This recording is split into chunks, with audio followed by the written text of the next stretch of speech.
Olá, eu sou Terezinha Malaquias. Tentar responder essa pergunta, como ficará o mundo pós-pandemia, como ficará a literatura pós-pandemia, não sei. Sinceramente, eu não sei.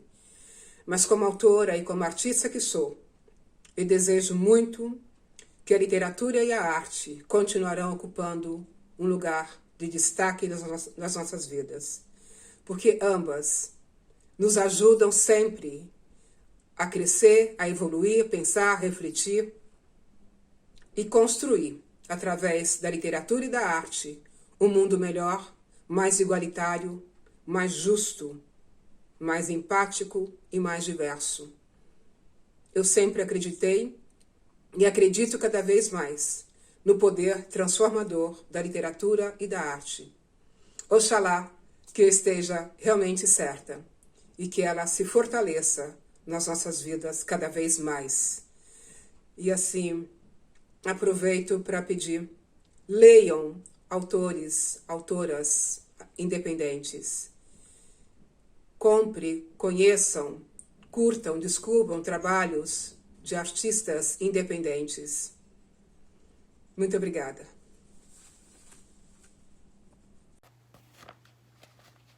Olá, amigas.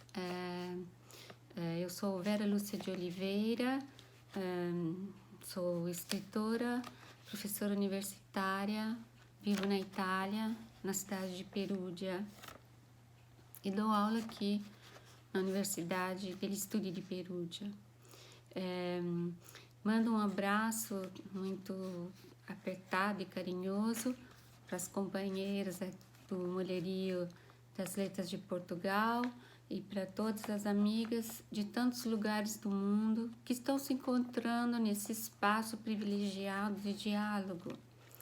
Eu faço parte de tantos grupos, né, do Mulherio, entre os quais o Mulherio Europa, né, que já tem um seu percurso, né, foi fundado por algumas amigas. A ideia inicial é de Sônia Palma, que vive na Inglaterra, e outras que moram em várias partes, em várias cidades aqui da Europa, em vários países, né. Nós já realizamos 2 encontros presenciais. O primeiro foi feito em Paris, o segundo foi aqui mesmo em Perugia, né? E tem cartaz, inclusive aqui, Outubro Literário de 2018. Foi muito bonito, onde eu encontrei algumas das amigas que estão presentes aqui nessa ocasião, né? Como a Cláudia, a Terezinha, a Adriana ainda não encontrei pessoalmente, mas é um diálogo à distância muito profícuo, e eu agradeço a ela pelo convite, por essa oportunidade de estar aqui, de dizer alguma coisa sobre esse tema, né? Literatura pós-pandemia. Eu não vou, naturalmente, gravar um vídeo longo, não vou fazer uma conferência sobre isso. Mas o próprio encontro, né, esse próprio momento aqui de encontro, de diálogo entre tantas mulheres, de tantos lugares, e que exercitam o próprio papel de intelectual, de artista na sociedade, isso já é um sinal, uma demonstração forte, né, de que é possível aprender e elaborar até mesmo experiências tão trágicas como essa que nós vivemos, que nós enfrentamos, né? E eu posso dizer, porque tudo começou aqui na Itália e foi muito complicado elaborar tudo isso, né? A gente ainda tem aquela imagem dos caminhões deixando a cidade de Bérgamo de madrugada, carregados de corpos lacrados, né? Que iam sozinhos, né?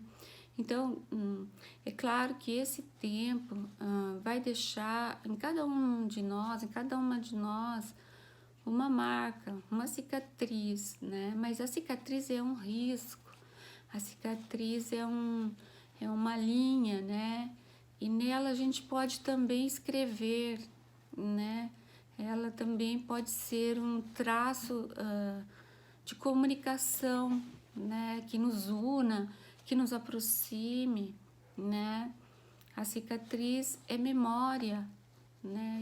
E ela é importante também. Nós temos muitas cicatrizes. Eu prezo as minhas, né? Eu disse que eu escrevo poesia. Eu não, no primeiro momento, não consegui elaborar exatamente de forma literária, poética, o que eu estava vivendo.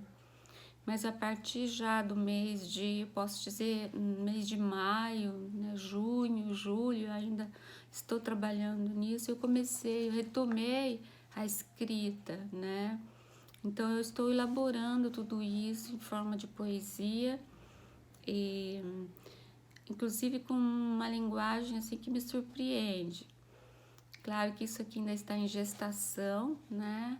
Mas eu espero que tudo isso tenha sido trabalhado de uma forma também estética, né? Que possa comunicar de forma eficaz, de modo eficaz, toda a dificuldade que cada um de nós viveu, com a qual também teve que lidar, inclusive para às vezes consolar pessoas, amigos, né, parentes que nós fomos perdendo nesse momento.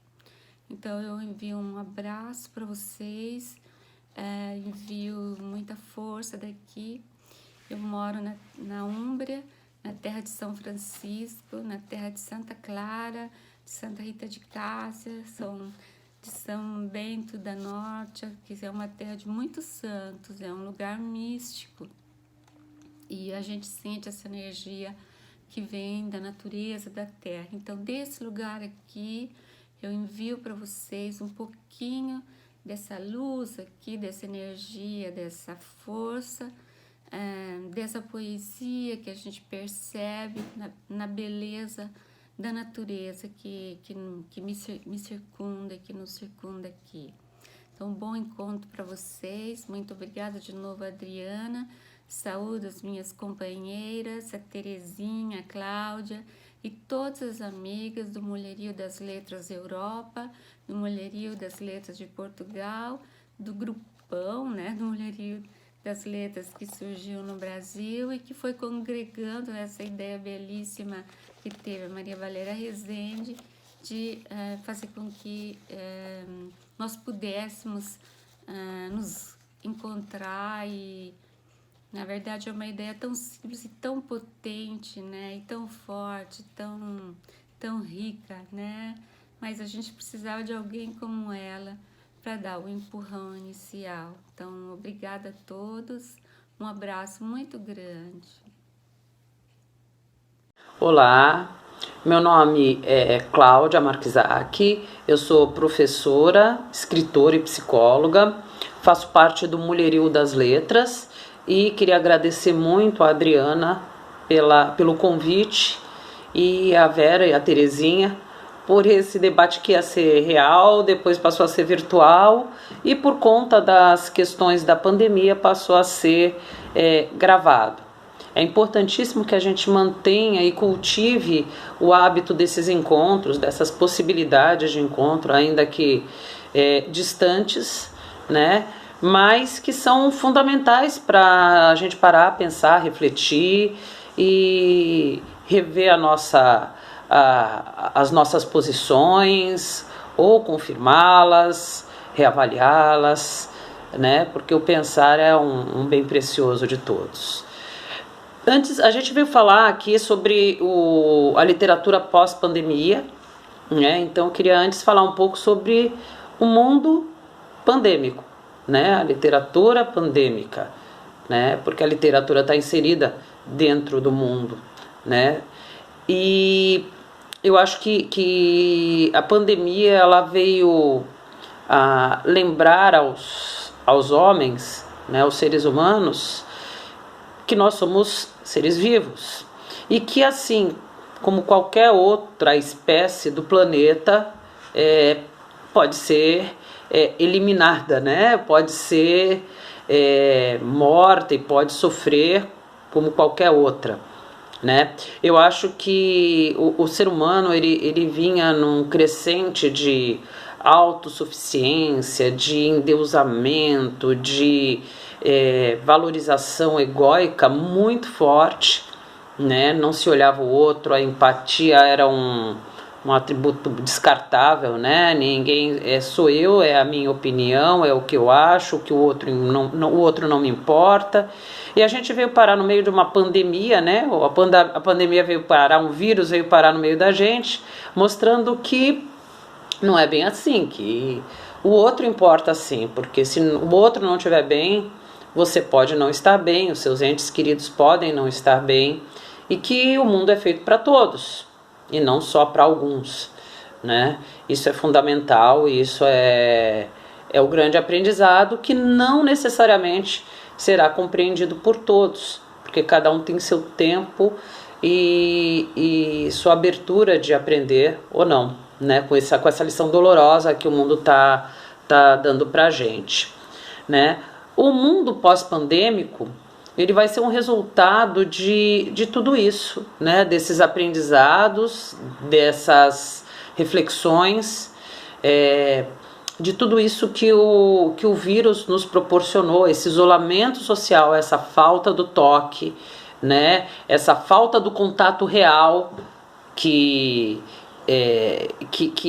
o isolamento social nos proporcionou, né? O peso do isolamento social, que já apareceu muito em leituras sobre a pandemia, né? em escritos durante esse período de pandemia, sobre a quarentena, né? Eu mesma escrevi participei de um livro sobre a quarentena, né? Sobre o pós-quarentena, como é que encararemos esse mundo.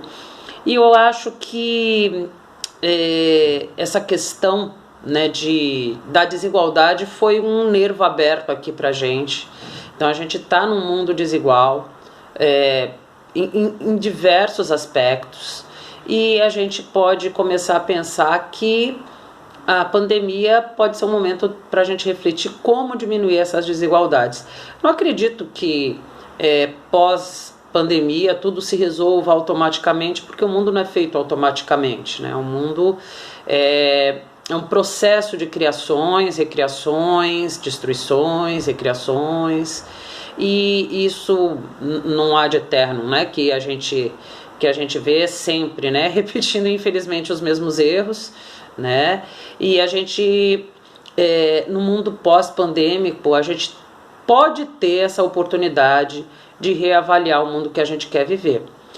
A literatura, eu acredito que acompanhe essa reflexão, né? Eu acho que na verdade eu acho que a literatura ela tem, eu acho que não é uma mudança necessariamente somente na escrita, que isso vai de tempos em tempos. Eu acho que vai ser principalmente na maneira como essa literatura vai ser oferecida às pessoas. Eu não consigo imaginar falar de literatura ou de literatura contemporânea, comparada, o que seja, sem pensar na formação de leitores, que aliás eu odeio esse nome, eu prefiro despertar de leitores.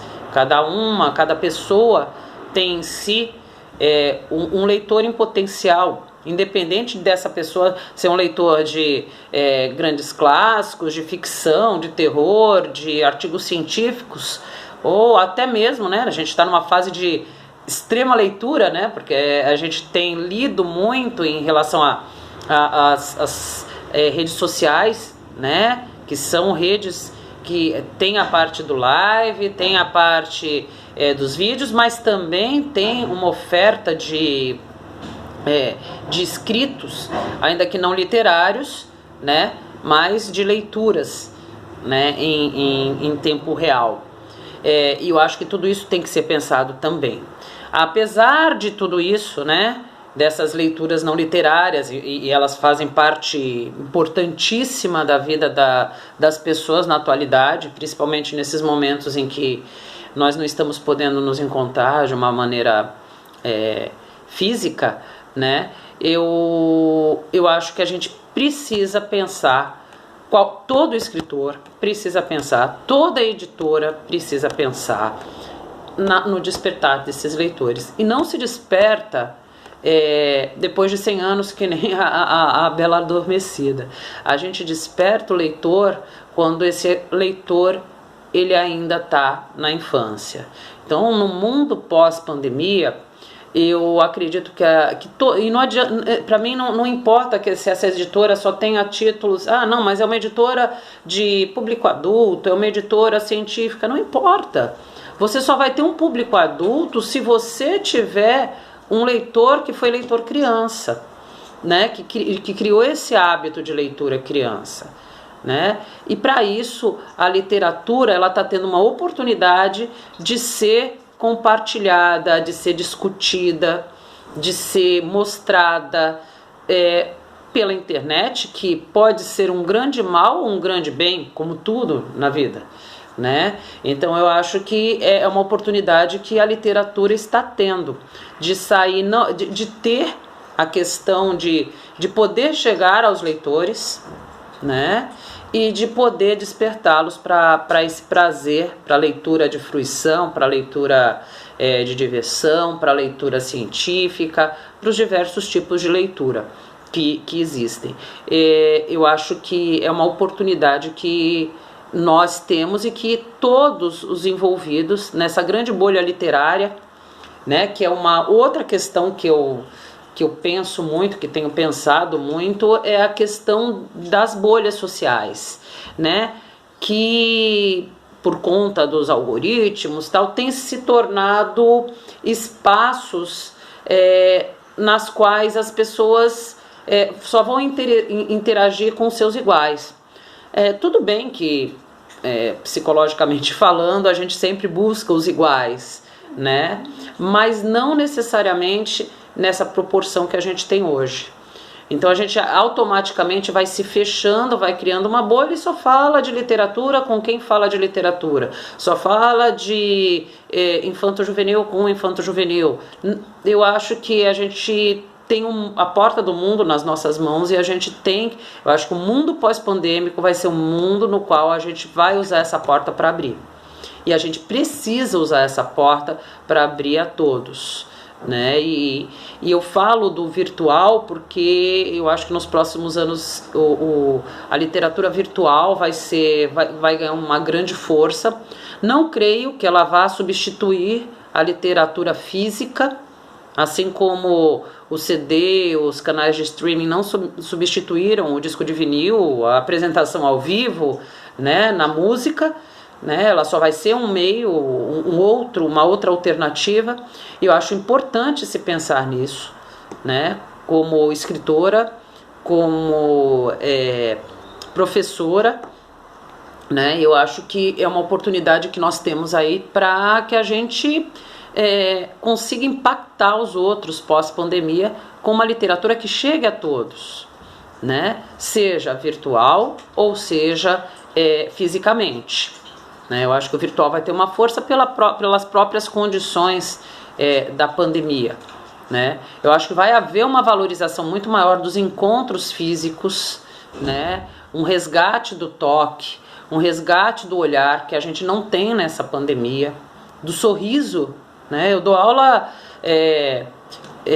de máscara, então às vezes a gente fica horas sem as crianças, no meu caso que dou aula para os miúdos, sem eles verem a minha boca, sem eles verem a minha expressão. Isso é um outro aprendizado que a gente vai ter que ter, o aprendizado do olhar, o resgate do sorriso, né? Das expressões faciais completas, né? Isso eu acho que vai ser uma coisa importante que deverá ser resgatada pós-pandemia, né? Eu acho que essa ruptura, que eu acredito que de bolhas, ela vai ser fundamental para as letras, para a literatura, em qualquer âmbito dela. Penso também que as editoras têm que mudar algumas posturas em relação aos autores e autoras, o que eu percebo muitas vezes são livros belíssimos, livros fantásticos e muitas vezes com pouca divulgação, pouca condição de se chegar ao público.